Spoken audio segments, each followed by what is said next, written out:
সম্প্রতি সরকারের পক্ষ থেকে প্রজ্ঞাপন জারি হয়েছে বিশ্ববিদ্যালয়ে ছাত্র রাজনীতি বন্ধ প্রসঙ্গে, লেজুর ভিত্তিক ছাত্র রাজনীতি বন্ধ প্রসঙ্গে সেই বিষয়ে আর একটু স্পষ্ট চাই।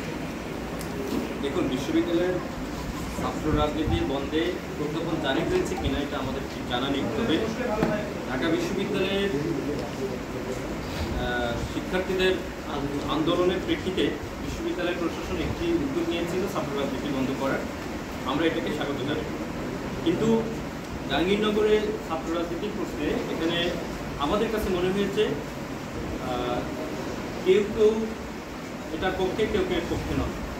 অর্থাৎ ছাত্র রাজনীতি কেউ তার পক্ষে অবস্থান করছে, কেউ এর বিপক্ষে অবস্থান করছে। ফলত আমরা একটি রিসার্চ টিমের দাবি করেছি। রিসার্চ টিম সেখানে আমাদের শিক্ষার্থীদের অংশগ্রহণ থাকবে এবং শিক্ষকের অংশগ্রহণ থাকবে। এই সমন্বিত অংশগ্রহণের মাধ্যমে যে রিসার্চ টিম গঠন করা হবে, এর ছাত্র রাজনীতির পক্ষে এবং বিপক্ষে তারা গবেষণা করে তারা সিদ্ধান্ত নেবে যে বিশ্ববিদ্যালয়ে, জাহাঙ্গীরনগর বিশ্ববিদ্যালয়ে ছাত্র রাজনীতি থাকবে কিনা। আমরা এই দাবি প্রশাসনের কাছে রাখছি। বিশ্ববিদ্যালয়ের বেশ কিছু উন্নয়ন কর্মকাণ্ডের প্রতি আপনারা তাগিদ দিয়েছেন, রাস্তাঘাট, তারপরে জলবদ্ধতা নিরসন। তো এগুলো তো একটি রুটিন মাফিক কাজ বিশ্ববিদ্যালয় কর্তৃপক্ষ এমনিতেই করে থাকে, পরিবেশ বান্ধব একটি বিশ্ববিদ্যালয়।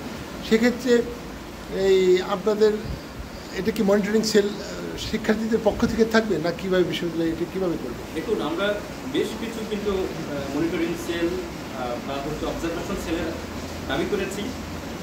এক একটি সেলের কাজ থাকবে এক এক রকম। আপনি যেটা বললেন যে বিশ্ববিদ্যালয় সংস্কার প্রশ্নে আপনি কিছু উদাহরণ দিলেন, রাস্তাঘাট সংস্কার। এটা রাস্তাঘাট সংস্কার বিশ্ববিদ্যালয় প্রশাসনের রুটিন মাফিক কাজ হলেও আমরা লক্ষ্য করেছি যে এখানে কিছু অবহেলা আমরা লক্ষ্য করেছি। বিশ্ববিদ্যালয়ের বিভিন্ন স্থানে দেখা যাচ্ছে একটি রাস্তা হয়েছে, তারপরে সেখানে জলবদ্ধতা। সুতরাং আমরা মনে করছি এটা অপপরিকল্পনার ফসল। ফলত এটা পরিকল্পনা মাফিক হতে হবে এবং রাস্তাঘাট সংস্কার প্রশ্নে বা অন্যান্য সংস্কার প্রশ্নে সেটি সঠিক পরিকল্পনা, একটা মাস্টার প্ল্যানের আমরা দাবি অনেক আগে থেকে তুলেছিলাম। একটা মাস্টার প্ল্যানের মাধ্যমে আমাদের এই দাবিগুলো বাস্তবায়ন করতে হবে। আমার শেষ প্রশ্ন, বিশ্ববিদ্যালয়ের শিক্ষকদের জন্য নির্ধারিত একটি বাস আপনারা বলেছেন যে এটি 3টার আগে যেন না ছাড়া হয়, 3:30 বা 3টে। তো যার ক্লাস থাকবে না, এই সুবিধাটা যে শিক্ষকগণ পেয়ে থাকতেন যে দুপুরের মধ্যে ঢাকা প্রস্থান করবেন, সেক্ষেত্রে আপনাদের আপত্তি কেন? দেখুন, আমরা যে দাবিগুলো এখানে উত্থাপন করেছি এটা কিন্তু বিভিন্ন স্টেক হোল্ডারের সাথে আলাপ আলোচনা করেই কিন্তু আমরা দাবিগুলো এখানে এনেছি।